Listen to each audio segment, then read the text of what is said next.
মাত্র ১ কাপ গুঁড়ো দুধ আর হাফ কাপ ময়দা দিয়ে এই মজাদার রসালো মিষ্টি রেসিপি আজকে তৈরি করে দেখাবো। যাদের একদমই মিষ্টি রেসিপি হয় না এবং ভেতর পর্যন্ত রস পৌঁছায় না, ঠিক তাদের জন্যই এই ভিডিওটি। আমার এই প্রসেসটি ফলো করলে সকলেই কিন্তু এরকমভাবে নরম তুলতুলে রসালো মিষ্টি রেসিপি তৈরি করতে পারবেন। হ্যালো এভরিওয়ান, আসসালামু আলাইকুম। আরজুস কিচেন 93 চ্যানেলে সবাইকে স্বাগতম। আমি সঠিক পরিমাপ সহ এই রেসিপিটি তৈরি করে দেখিয়েছি। যারা নতুন একদমই মিষ্টির কাজে অদক্ষ, করতে পারছেন না, তাদের জন্য মূলত এই ভিডিওটি। একটা লাইক দিয়ে পুরো ভিডিওটি স্টার্ট করার অনুরোধ রইল। কথা না বাড়িয়ে মূল ভিডিওটি শুরু করা যাক। প্রথমে আমি একটা বোল নিয়ে নিয়েছি আর এখানে 1 কাপ পরিমাপ আমি গুঁড়ো দুধ নিয়েছি। আর এখানে দেব হাফ কাপ পরিমাপ ময়দা। একদম আমি সমান সমান করেই কিন্তু এগুলো মেপে নিয়েছি। এরপরে দিয়ে দিচ্ছি কালো এলাচ, সাদা এলাচ গুঁড়ো। আর এখানে আমি দিয়ে দেব বেকিং পাউডার। এখানে 1 চিমটির মতো বেকিং পাউডার আমি এখানে উঠিয়ে নিচ্ছি। এখানে আমি 2 চিমটি পরিমাপ বেকিং পাউডার দিয়ে দেব। আর কতটুকু হচ্ছে 2 চিমটি পরিমাপ আমি সেটাও দেখিয়ে দিচ্ছি।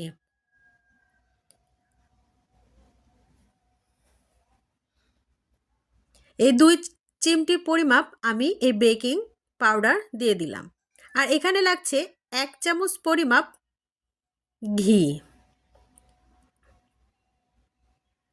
ঘিটা দেওয়ার পরে আমি সমস্ত উপকরণগুলো ভালোভাবে হাত দিয়ে মিক্সড করে নেব। মিক্সড করার সময় একটু দলা দলা দানা দানার মতো হবে, তবে মিক্সড করে নিয়ে ফিরে আসছি।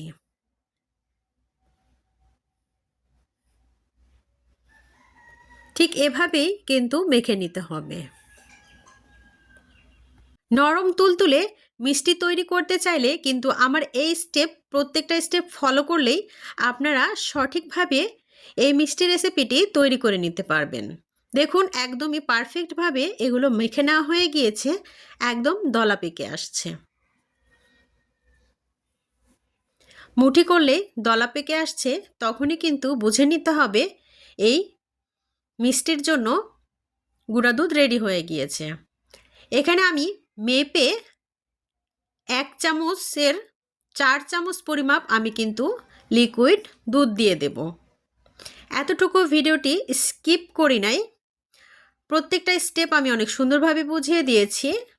স্কিপ করলে কিন্তু মূল্যবান জিনিসগুলো মিস করে যাবেন। 4 চামচ কিন্তু এখানে দুধ লাগছে। সমস্ত উপকরণগুলোকে ভালোভাবে মেখে নিতে হবে। তবে এখন মেখে নেওয়ার সময় একদম লিকুইড দুধের কারণে এটা নরম নরম দেখা যাচ্ছে, তবে 20 মিনিট 10 মিনিট রেখে দেওয়ার পরে এটা শক্ত হয়ে যাবে।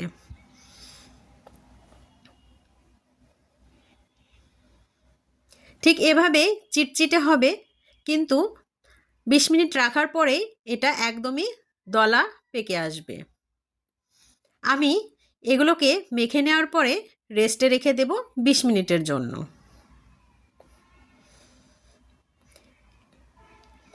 এগুলোকে সুন্দরভাবে আমি হাতটা পরিষ্কার করে ঢাকনা দিয়ে ঢেকে রাখবো 20 মিনিটের জন্য।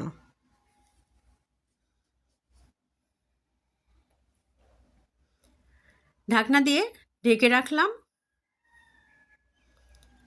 20 মিনিট পরে আমি ফিরে আসলাম। দেখুন কতটা শক্ত হয়ে গিয়েছে, দেখতে পাচ্ছেন কতটা শক্ত হয়ে গিয়েছে। এখন এগুলোকে আমি আর একটু মথে নেব আর মিষ্টির জন্য ডো রেডি করে নেব। আর এজন্য আমি একটু হাতে তেল মাখিয়ে নিয়েছি আর এখানে একটু মেখে নেব।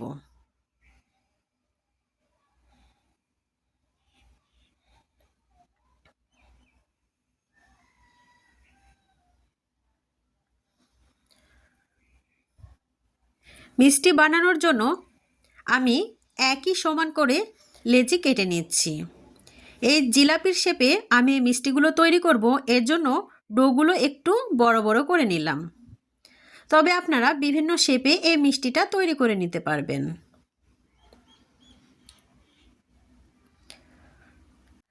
ভিডিওর এ পর্যন্ত যারা চলে এসেছেন একটা লাইক দিতে ভুলে গিয়েছেন, অবশ্যই একটা লাইক দিয়ে পুরো ভিডিওটাই স্টার্ট করার অনুরোধ রইল। এখানে সম্পূর্ণ আমি লেচি করে নিলাম। এবারে আমি জিলাপি শেপটা কিভাবে দেব সেটাও আমি দেখিয়ে দিচ্ছি।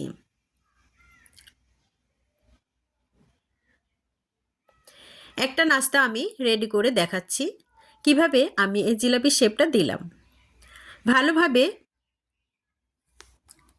দুহাত দিয়ে চেপে চেপে গড়িয়ে গড়িয়ে এই রোলটাকে সুন্দরভাবে করে নিতে হবে, কারণ গায়ে যদি ফাটা ফাটা থাকে তবে মিষ্টিটা ভেঙে যাওয়ার সম্ভাবনা থাকে। আর সেজন্যই ভালোভাবে এগুলোকে এভাবেই মথে নিতে হবে। আর দেখুন পিঠার ওপরে আমি ভালোভাবে এটা লম্বা লম্বা করে নেব যাতে গায়ে ফাটা ফাটা দাগ না থাকে। আর সেজন্যই আমি লম্বা করে পিঠার ওপরেই একটু তেল মাখিয়ে গড়িয়ে গড়িয়ে বড় করে নিচ্ছি। জিলাপির শেপটা আমি এভাবে দেব।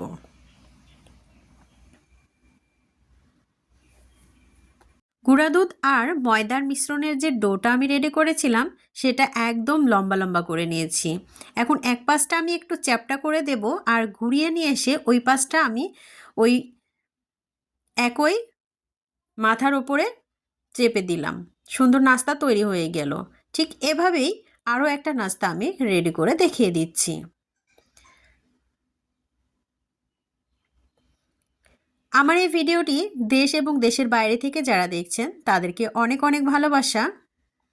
আমার এই ভিডিওতে যারা নতুন চলে এসেছেন একটা লাইক দিতে ভুলে গিয়েছেন, একটা লাইক দিয়ে ভিডিওটি দেখে নেবেন এবং চ্যানেলটি সাবস্ক্রাইব করে রাখবেন, তাহলে আমার নিত্য নতুন ইউনিক রেসিপিগুলো পৌঁছে যাবে সবার আগে আপনাদের কাছে। আর সময় সুযোগ বুঝে দেখে নিতে পারেন।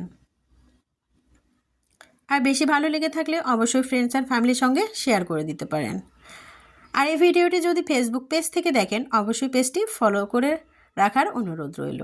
দেখুন আমার সম্পূর্ণ নাস্তা আমি রেডি করে নিয়েছি। এখন আমি চলে যাব চুলায়। চুলায় একটা ফ্রাই প্যান বসিয়ে দিয়েছি, তেলটাও গরম করে নিয়েছি। আর তেলটা এমনভাবে গরম করতে হবে যাতে একটা আঙ্গুল ডোবানো না যায়। ঠিক এভাবেই তেলটাকে গরম করে নিতে হবে। দেখতে পাচ্ছেন নাস্তাগুলো ছেড়ে দেওয়ার সাথে সাথেই বুদবুদ করে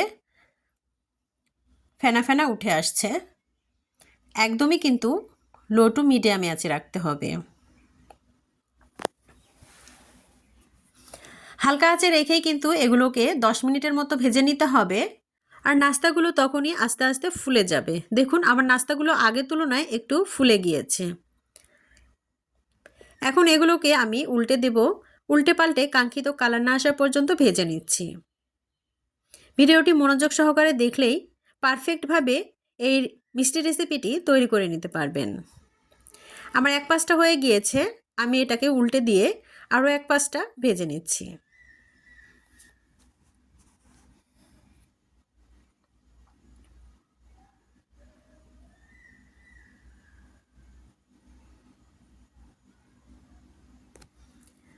আমার এই ভিডিওটি একটু লং হয়ে গিয়েছে, কষ্ট করে দেখে নেবেন, কারণ আপনাদের সুবিধার্থে আমি এই ভিডিওটি একটু লং করতে বাধ্য হয়েছি। কারণ অনেকেই কমপ্লেন থাকে এই রেসিপিটি তৈরি করতে পারেন না, তাদের জন্য মূলত এই ভিডিওটি। আমার সম্পূর্ণ মিষ্টিগুলো ভেজে নেওয়া হয়ে গিয়েছে, আমি এগুলো তেল ছাড়িয়ে উঠিয়ে নিচ্ছি।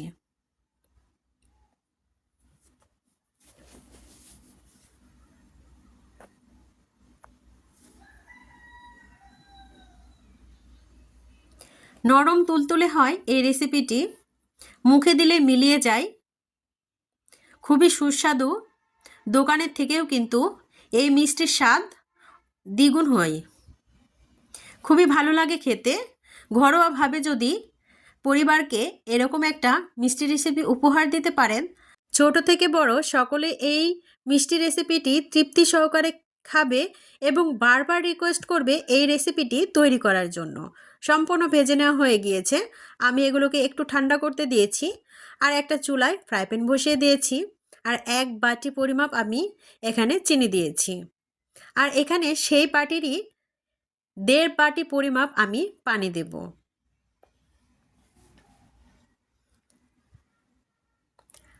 1.5 বাটি পরিমাপ এখানে পানি দিতে হবে, কারণ চিনির শিরাটা একদমই গাঢ় করা যাবে না, পাতলা রাখতে হবে।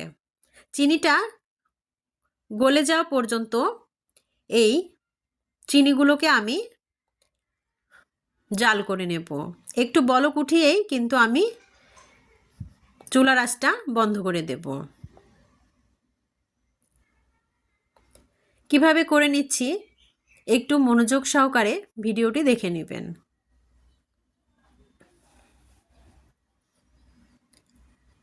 চুলাটা অন করে দিয়েছি, একটু নাড়াচাড়া করে পানিটা আমি চিনিটা গলিয়ে নিব।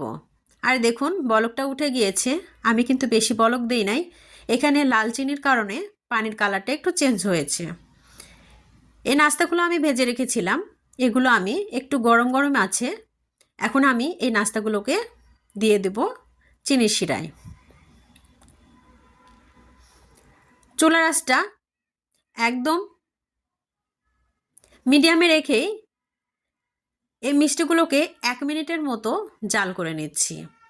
বেশি জাল দেওয়ার প্রয়োজন নেই, 1 মিনিট জাল করে ঢাকনা দিয়ে ঢেকে সারা রাত কিংবা আধা ঘন্টার জন্য রেখে দিতে পারেন, তাহলেই রসে টইটম্বুর হয়ে নরম তুলতুলে হয়ে যাবে। খুবই সহজ এই রেসিপিটি, আপনারা বাসায় এভাবে ট্রাই করলে অবশ্যই খুবই স্বাদ লাগে খেতে, অবশ্যই পারবেন আপনারা এই রেসিপিটি তৈরি করতে। আমি আপনাদের পরিবেশন করে দেখাচ্ছি। আমি কিন্তু এটা 30 মিনিটের মতোই ঢাকনা দিয়ে ঢেকে রেখেছিলাম। এখানে আমি মিষ্টিগুলো সাজিয়ে নিচ্ছি। দেখুন কতটা লোভনীয় হয়েছে এবং রসগুলো ভেতরে ঢুকে গিয়েছে আর ফোলা ফোলা হয়ে গিয়েছে। আমি একটা আপনাদের ভেঙেও দেখাবো ভেতরটা কতটা নরম তুলতুলে হয়েছে। এভাবে পারফেক্ট রেসিপি পেতে অবশ্যই চ্যানেলটি সাথেই থাকবেন।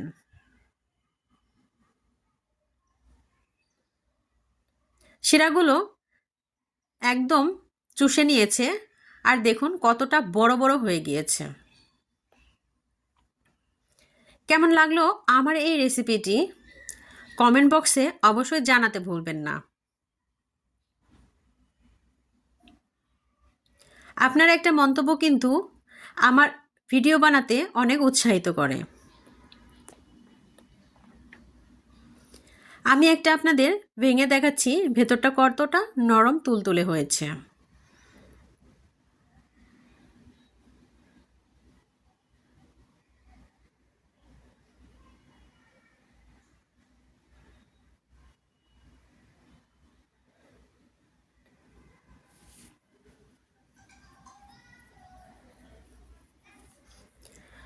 প্রিয় দর্শক, দেখতে পাচ্ছেন কতটা ভেতরে নরম তুলতুলে হয়েছে।